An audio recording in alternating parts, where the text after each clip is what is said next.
네, 하나님의 말씀 보겠습니다. 요한복음 1장 29절에서 34절까지입니다. 요한복음 1장 29절에서 34절까지 다 같이 우리 함께 같이 합독합니다. 이튿날 요한이 예수께서 자기에게 나오심을 보고 이르되 보라, 세상 죄를 지고 가는 하나님의 어린 양이로다. 내가 전에 말하기를 내 뒤에 오는 사람이 있는데 나보다 앞선 것은 그가 나보다 먼저 계심이라 한 것이 이 사람을 가리킴이라. 나도 그를 알지 못하였으나 내가 와서 물로 세례를 베푸는 것은 그를 이스라엘에 나타내려 함이라 하니라. 요한이 또 증언하여 이르되 내가 봄에 성령이 비둘기같이 하늘로부터 내려와서 그의 위에 머물렀더라. 나도 그를 알지 못하였으나 나를 보내어 물로 세례를 베풀라 하신 그이가 나에게 말씀하시되 성령이 내려서 누구 위에든지 머무는 것을 보거든 그가 곧 성령으로 세례를 베푸는 이인 줄 알라 하셨다기에 내가 보고 그가 하나님의 아들이심을 증언하였노라 하니라. 아멘. 할렐루야. 따라하겠습니다. 하나님의 어린 양. 여러분, 구약의 선지자가 많이 있는데 선지자 중에 최고의 선지자는 어떤 선지자일까요? 가장 선지자의 대표적인 선지자라고 하면 엘리야를 들 수 있습니다. 엘리야는 비가 오지 않기를 기도했더니 비가 3년 6개월 동안 안 왔습니다. 다시 또 비 오기를 하나님께 기도했더니 하나님께서 비가 오게 해 주셨습니다. 그는 갈멜산에서 바알 선지자 아세라 선지자와 제사장 850명과 여호와의 선지자 엘리야 한 사람과 대항을 해서 하늘에서 불이 내리는 신이 참신이라고 이렇게 해서 그가 하늘에서 불이 내리게 했던 이러한 엘리야. 그래서 바알 선지자들을 제사장들을 다 기스론 시내 내려가서 그들을 쳐 죽인 이러한 위대한 선지자 엘리야입니다. 그 다음에 또 그의 영감을 갑절이나 더해달라고 이렇게 기도했던 엘리사도 훌륭한 선지자입니다. 그런데 실제로 선지자 중에 최고의 선지자는 세례 요한입니다. 구약에서 이렇게 선지자는 죄를 책망하고 경고하고 하나님의 심판을 경고한 이런 이 선지자들이 이 사명이었습니다. 그리고 가장 훌륭한 선지자는 메시아에 대해서 분명하게 이렇게 그 예언했던 선지자가 가장 훌륭한 선지자 이사야 선지자입니다. 그러나 이 세례 요한은 선지자 중에 최고의 선지자라고 하는 것은 자기가 직접 두 눈으로 메시아를 앞에서 바로 보고 직접 이분이 바로 하나님이 세상 죄를 지고 가는 하나님의 어린 양이로다 직접 보고 증거했던 사람이 바로 이 세례 요한입니다. 세례 요한이 가장 위대한 선지자라고 하는 것은 바로 직접 보고 이렇게 이 메시아를 증거했다는 것 하나. 그 다음에 두 번째는 그 메시아에게 세례를 직접 베푼 분이 바로 이 세례 요한입니다. 자기도 몰랐어요. 세례를 베풀 때에 하늘로부터 음성이 들리는 거예요. 이는 내 사랑하는 아들이요 내 기뻐하는 자라. 그러면서 성령이 비둘기같이 막 내려오는 걸 자기가 두 눈으로 똑똑히 보는 거예요. 성령이 하늘로부터 비둘기같이 오는 그분이 바로 성령으로 세례를 베풀 그분이라는 거예요. 그래서 바로 이 세례 요한이 이분이 바로 메시아구나. 나는 이분의 신권 풀기도 감당치 못할 이런 존재라고 하는 걸 자기가 알게 되었던 것입니다. 자, 오늘 이 세례 요한이 1장 29절에서 이렇게 선포합니다. 1장 29절 시작. 이튿날 요한이 예수께서 자기에게 나오심을 보고 이르되 보라, 세상 죄를 지고 가는 하나님의 어린 양이로다. 세상 죄를 지고 가는, 여러분 이 세상의 모든 문제가 죄 문제 아닙니까? 이 세상에 왜 사람들이 오늘 이렇게 불행하게 됐습니까? 죄 때문이에요. 죄가 이 세상에 들어오면서부터 인간에게는 비극이 찾아오게 되고 불행이 찾아오게 된 거예요. 오늘 죄 때문에 하나님께서 심판하는데 하나님의 심판이 첫째는 전쟁이고 두 번째는 기근이고 세 번째는 전염병입니다. 구약에 이것이 바로 하나님의 심판, 이 세 가지가 늘 있었습니다. 오늘 전염병이 있는 것도 하나님의 심판입니다. 왜 이런 심판이 있게 된 거예요? 죄 때문에 그렇게 된 겁니다. 죄 문제가 해결되는 사람, 이 죄가 해결된다면 이 세상에서 그 사람은 정말 복받은 사람입니다. 죄 문제가 해결되니까 중풍병이 걸려가지고 친구들이 4명의 들것에 이렇게 들려서 이렇게 왔는데 예수님께 찾아오게 되니까 너무 사람이 많아가지고 예수님께로 갈 수가 없어요. 그래서 이 친구들이 지붕에 올라가 지붕을 뜯어가지고 그 중풍병 환자를 들것에 달아내립니다. 그때 예수님께서 그걸 보시고 저희의 믿음을 보시고 내 죄 사함 받았느니라. 그러니까 그 들것에 들려온 이런 중풍병자가 벌떡 일어나서 자리를 들고 걸어가는 기적의 역사가 일어났습니다. 마가복음 2장 5절 같이 읽습니다. 예수께서 그들의 믿음을 보시고 중풍병자에게 이르시되 작은 자야 내 죄 사함 받았느니라 하시니 죄 사함 받게 되니까 놀라운 이런 역사가 기적의 역사가 일어나게 됐습니다. 여러분 최고의 복을 받은 사람은 바로 죄 사함 받은 사람들이에요. 10편 32편 1절을 같이 읽겠습니다. 허물의 사함을 받고 자신의 죄가 가려진 자는 복이 있도다. 죄에 가려진다는 복이 있습니다. 여러분 죄 사함 받았으면 아멘. 복 받은 사람이에요. 가장 큰 복을 받은 사람들이에요. 자, 이렇게 세상 죄를 지고 가는 하나님의 어린 양. 여러분 하나님의 어린 양이 누굴까요? 예수님을 말하는 거예요. 예수님. 이스라엘 사람들은 하나님의 어린 양 그러면 뭘 생각하는가? 그 사람들은 출애굽기 12장 11절에 보면은 하나님의 어린 양에 대해서 쭉 이렇게 나오는데 그 사람들은 유월절 어린 양을 잊지 못하는 거예요. 이스라엘 사람들이 애굽에서 400년 종살이합니다. 자기들이 400년 동안 이렇게 종살이하면서 있다 보니까 하나님을 서서히 잊어버리게 됩니다. 자기들은 하나님의 백성이라고 하는 것은 알고 있지만 오랫동안 노예살이하면서 이렇게 지내다 보니까 하나님을 섬기지 못하게 되고 그렇게 살다 보니까 하나님을 자꾸 잊어버리게 됩니다. 자, 여러분 가능하면 눈을 뜨면 좋겠어. 저는요. 저를 보는 게 좋아요. 묵상하지 마시고 이 시간에는 저를 똑바로 이렇게 볼 수 있으면 좋겠습니다. 집에 가서 묵상하시고 자, 이렇게 하나님을 점점 잊어가는 거예요. 이때 하나님께서 모세를 불렀어요. 모세야, 내 백성을 인도하여 내어라. 그럽니다. 그래서 모세가 이제 바로한테 찾아갔습니다. 하나님께서 내 백성을 내보내시랍니다. 나는 너희의 하나님을 모른다. 내보내지 않아요. 그래서 하나님께서 모세를 통해서 10가지 재앙을 내리게 됩니다. 마지막 재앙이 뭐죠? 장자의 죽음입니다. 짐승이고 사람이고 첫 번째를 다 죽게 되는 거예요. 그런데 온 이스라엘의 장자는 다 죽임을 당하게 됐습니다.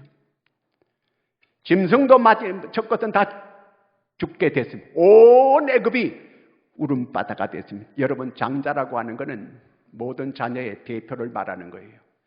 장자가 죽었다고 하는 것은 모든 자녀가 죽는다는 그런 의미입니다.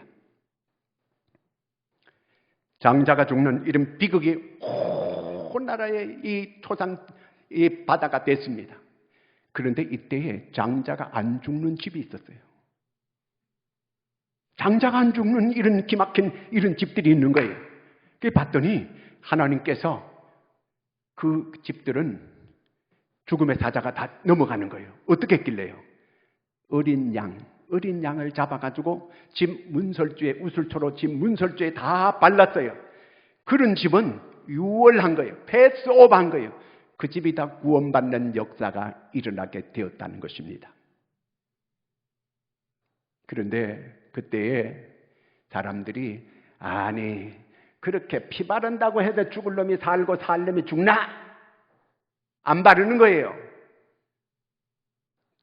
그 아들들이 짐승이고 사람이고 마지가 다 죽고 나서 한탄을 하면서 그때 피를 바르라고 할 때 바를 걸 이미 지나갔어요. 아니 바르라고 하면 바르면 될 텐데 그걸 그 자기 똑똑한 걸 내세워가지고 안 바른 거예요. 그거 한다고 살 사람이 죽고 죽을 사람이 살지 않는다는 거예요. 근데 이거는 사실이었습니다. 그 문설주에다가 피를 바른 집은 죽음의 사자가 다 넘어가게 된 거예요. 여러분 출애굽하면서 이스라엘 백성들이 하나님을 원망하게 되니까 하나님께서 불뱀을 보내가지고 사람이 불뱀에 물려가지고 띵띵 부어가지고 막 죽어가는 거예요. 모세가 하나님께 기도했습니다. 하나님 이 백성을 살려주시기 바랍니다. 간절히 기도하니까 구리뱀을 만들어 높이 들어라 그러는 거예요. 아직도 눈을 감고 계시는 분이 두 분 있어요.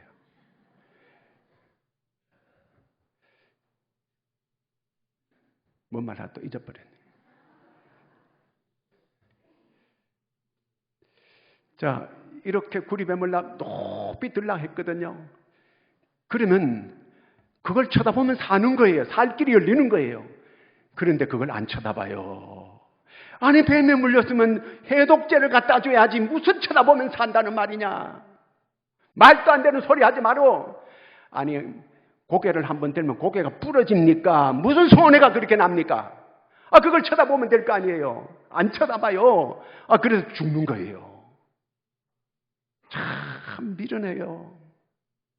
아니 여기 교회에 나오면 살 길이 있고 구원의 길이 있다는데 안 나오는 거예요. 그 어때란 말이에요, 이런 사람들을. 문설주의 피를 바르라 해서 바른 사람들은 이 죽음의 사자가 유월하는 거예요. 넘어가는 거예요. 그 집은 다 구원받는 역사가 일어났습니다. 그래서 유월절 명절이 기념으로 이렇게 대대로 지금 지켜오고 있는 것입니다.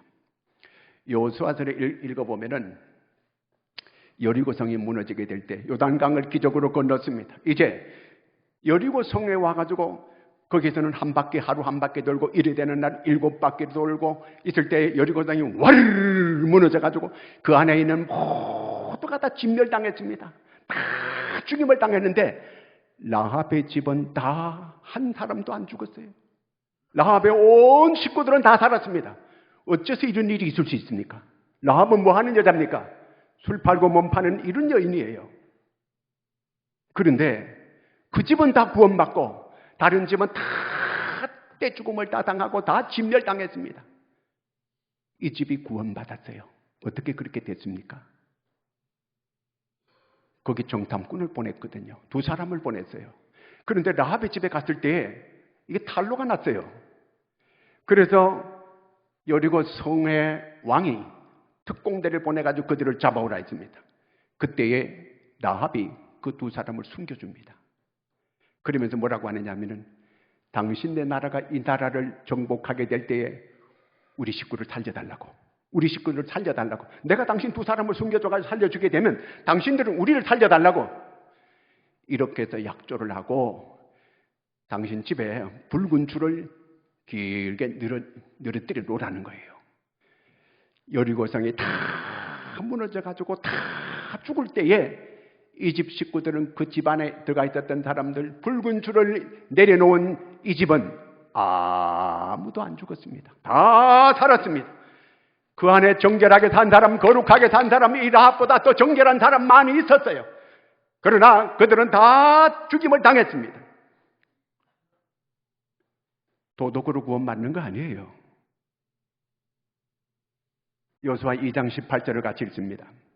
우리가 이 땅에 들어올 때에 우리를 달아내린 창문에 이 붉은 줄을 메고 내 부모와 형제와 내 아버지의 가족을 다 내 집에 모으라.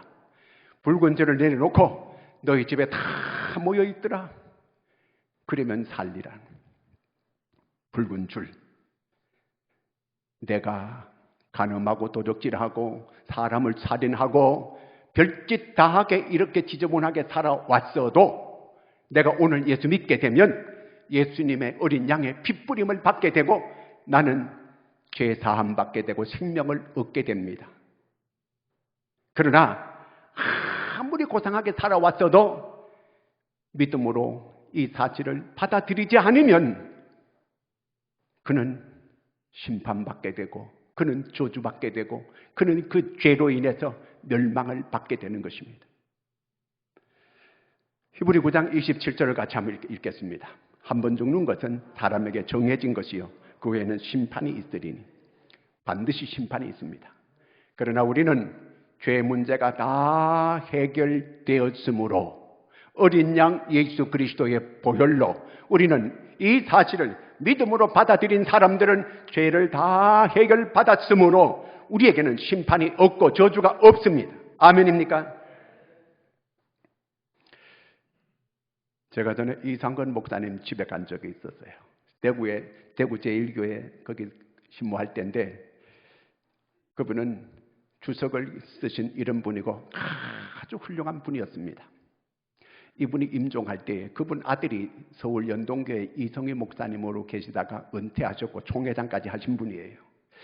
그 아버님이 이제 이상건 목사님이 돌아가실 때에 그 이성희 목사님이 너무 효도를 잘 못한 것 같아서 임종 때 자기가 좀 이렇게 하고 싶은 이런 마음이 있었어요. 근데 임종을 이렇게 늘 가면 누워가지고 환하게 웃으면서 손을 이렇게 하고 있어요. 그 아버님 손을 왜 그러세요? 야 지금 천사가 오셨다. 몇 분이 오셨어요? 6분이 오셨다. 그러면서 얼굴이 환하게 너무너무 아주 밝은 얼굴을 하고 기뻐하시는 거예요. 근데 이런 일이 한 6번 정도 있었어요. 이러고 난 다음에 마지막에 임종할 때에 온 식구들이 다 모였어요. 모이는 데서 얼굴이 환하게 웃으면서 이러면서 하나님께 부름을 받게 됐어요.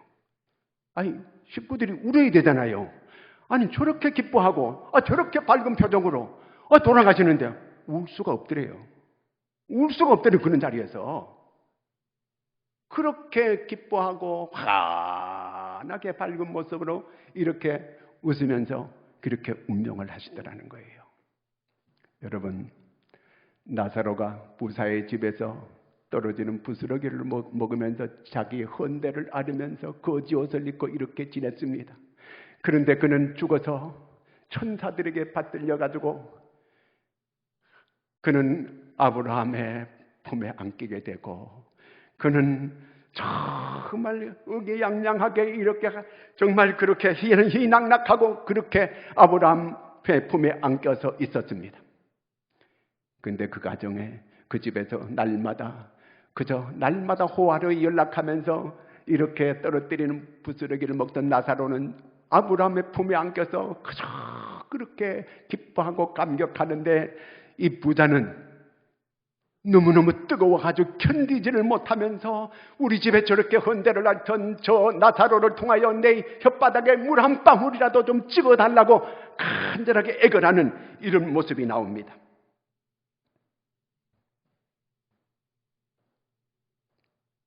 이 땅에서 우리가 내가 얼마나 거룩하게 살았느냐 이것이 문제가 아니에요. 중요한 것은 핏부림을 받았느냐, 정말 내가 예수 그리스도의 그 구속을 믿느냐 하는 거예요. 여러분 구원의 길이 어디 있는 겁니까?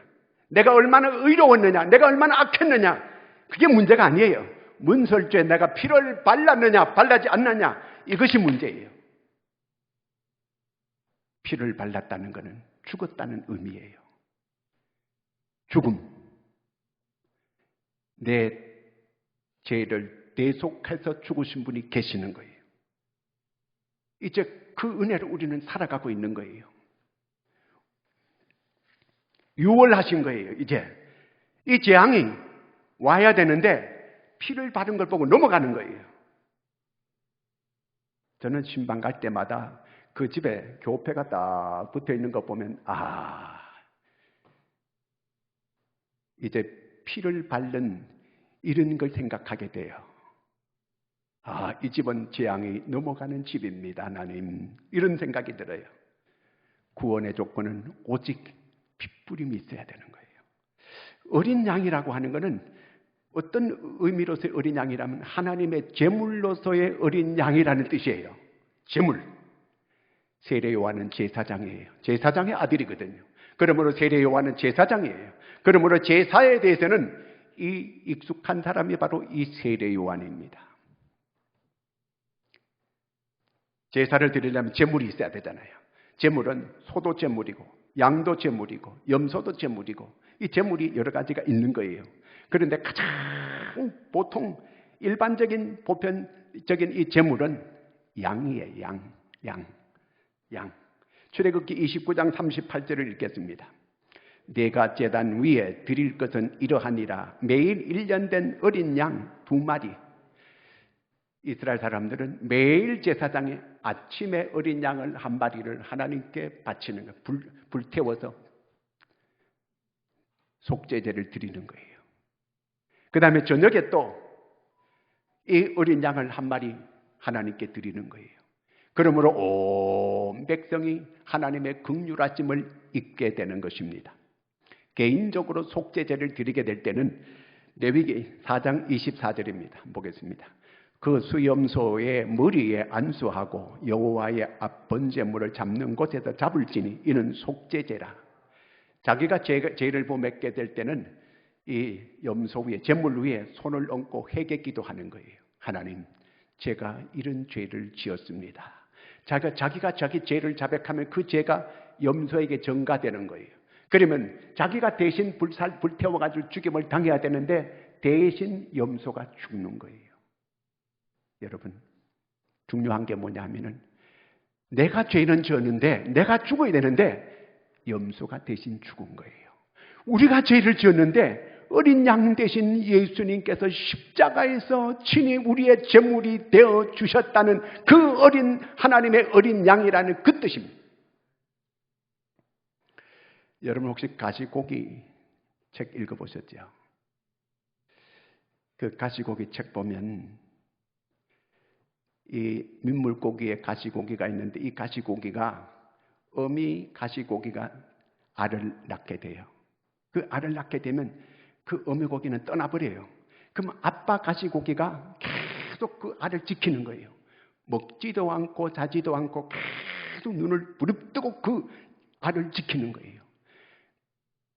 그러다가 이제 그 알이 부화돼가지고 새끼가 나와가지고 가버려요. 다. 그러면 아빠 가시고기는 이제 기력이 다 쇠해지게 되고 바위 틈에서 그냥 죽게 되는 겁니다.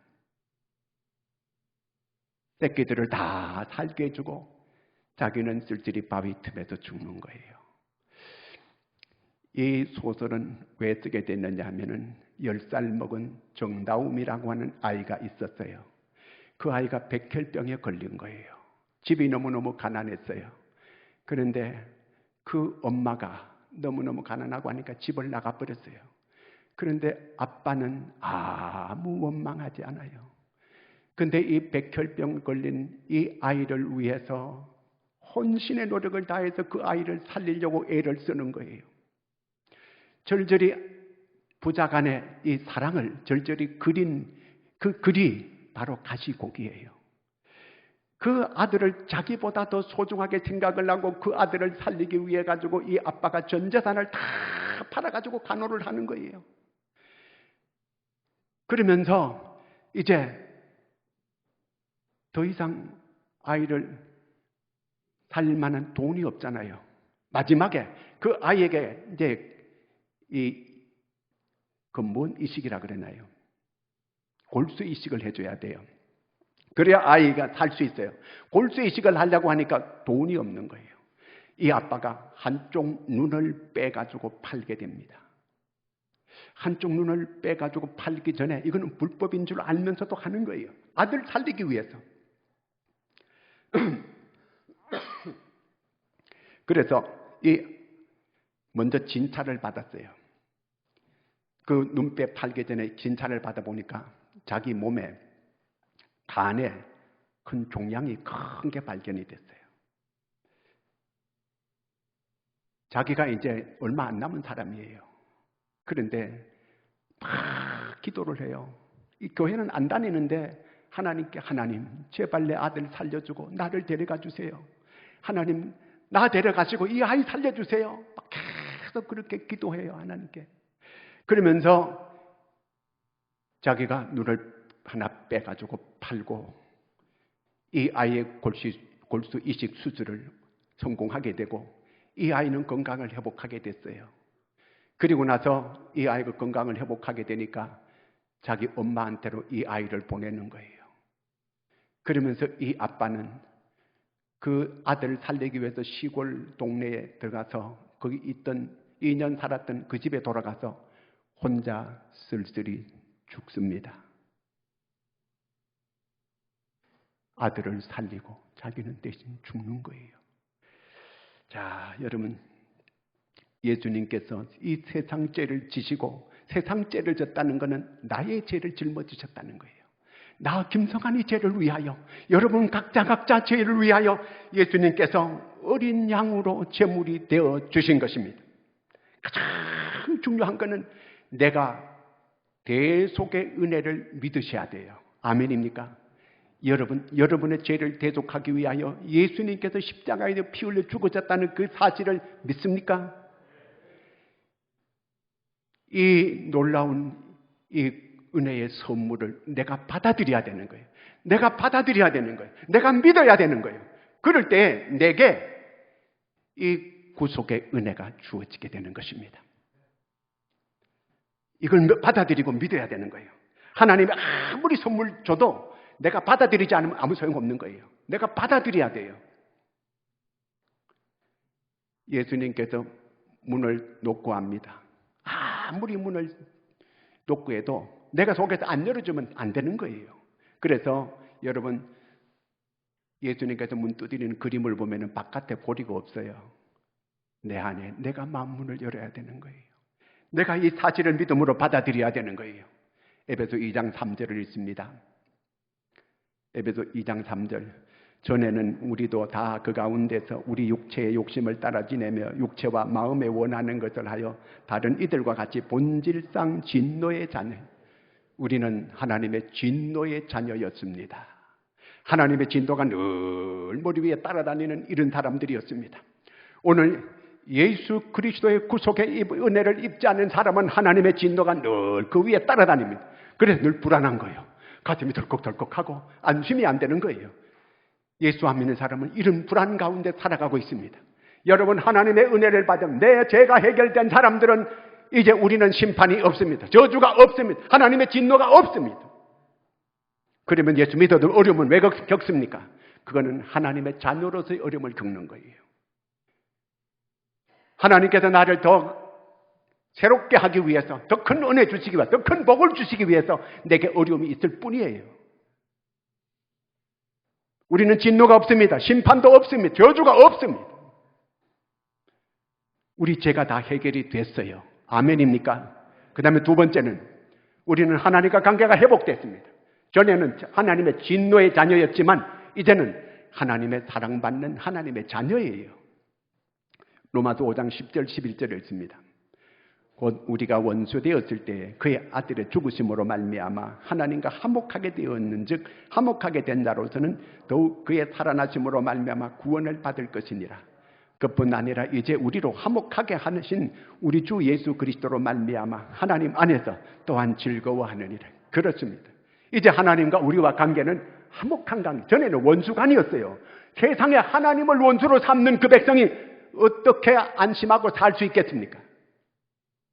이제는 우리는 하나님이 나의 아버지예요. 아빠 하나님이에요. 아버지예요. 이제 하나님과 우리는 핫라인이 개설이 되어 있어요. 내가 기도하면 바로 하나님께 직통으로 됩니다. 하나님께 우리는 바로 하나님께 예배드릴 수 있습니다. 아버지예요. 하늘나라의 모든 걸 상속받을 수 있는 하나님의 자녀가 된 거예요. 여러분 어깨 펴시기 바랍니다. 이 땅에 많은 부동산이 없어도 하늘의 여러분, 황금길이 전부 여러분이고 하늘나라의 그 아름다운 하나님의 집이 우리에게는 마련되어 있습니다. 예수님께서 내가 처소를 예배하러 가노니 처소를 예배하면 내가 다시 와서 너희를 내게로 데려가리라. 할렐루야. 하늘나라의 아름다운 처소, 여러분 아름다운 맨션이 보장되어 있음을 믿으시기 바랍니다. 그렇다면 이제 우리가 어떻게 살아가야 되겠습니까? 오늘 요한복음 1장 31절을 같이 읽습니다. 나도 그를 알지 못하였으나 내가 와서 물로 세례를 베푸는 것은 그를 이스라엘에 나타내려 함이라 하니라. 처음에는 어린 양이라고 이렇게 말했다가 나중에는 하나님의 아들이라는 거예요. 하나님의 아들. 이제 우리는 하나님의 자녀입니다. 하나님의 자녀로서 이 세상을 당당하게 살아갈 뿐만 아니라 이제 우리는 나타내야 됩니다. 사람들에게 이제 입을 열어 이 놀라운 복음을 증거해야 됩니다. 기생다합도 자기 식구도 살리고 자기도 살고 다 구원시켰어요. 그렇다면 오늘 우리도 그렇게 해야 될 거 아니겠습니까? 요즘 교수 모셔다 놓고 다음 세대 백날 그 세미나 해봐도 되나? 다 말장난이에요. 내 입을 열어서 복음을 증거하는 거예요. 직접. 제가 어제 엘리베이터 타고 아이가 하나 탔길래 너 교회 다니니? 물어봤어요. 요즘 안 다니고 있어요. 전에는 다녔어요. 왜 안 다니니? 지금 코로나 때문에 안 다녀요. 너 교회 꼭 나가야 돼. 너 예수 믿어야 된다. 예. 그래서 나갈 때 얘가 인사를 절 받았어 이렇게요. 인사를 깨끗하게 하고 이렇게 가더라고요. 아이들에게도 복음을 증거하면 성령의 역사하십니다. 여러분 말만 자꾸 이렇게 하지 말고 내가 기도할 때마다 하나님 내 입을 열어 복음이 나가게 해주세요. 내 입을 열어 복음이 증거되게 해주세요. 내 입을 열어 복음이 전파되게 해주세요. 하나님 그 기도 얼마나 기뻐하시겠습니까? 오늘 안타깝게 하나님께서 그걸 우리에게 원하고 계시는 거예요. 우리 입을 열어서 다음 세대에게 자꾸 다음 세대에 말만 하지 말고 그 다음 세대에게 복음을 직접 입으로 증거할 수 있는 저와 여러분이 되기를 축원합니다. 오늘 우리는 놀라운 이 주의 복음 나타내야 될 거 아니겠습니까? 증거해야 될 거 아니겠습니까? 모두 복음의 진정한 증인들이 될 수 있기를 축원합니다. 나도 살고 남도 살리고 대한민국을 살리는, 세계를 살리는 우리 모두가 될 수 있기를 축원합니다. 기도하겠습니다. 하나님 아버지, 우리에게 이 놀라운 복음을 주신 하나님, 은혜를 진심으로 감사합니다. 하나님께서 오늘 교회가 바로 소망인데, 예수님이 바로 소망인데, 하나님이여 오늘 이 복음 전할 수 있는 입술이 되게 도와주시옵소서. 오늘 나를 이 땅에 두신 목적이 복음 전하라고 이 땅에 우리를 두셨습니다. 아버지 하나님은 내 입을 통해서 우리 모든 교회 성도 이 모든 입을 통해서 복음이 전파되어지게 하여 주시옵소서. 성령으로 역사하여 주시옵소서. 예수님의 이름으로 기도하옵나이다. 아멘.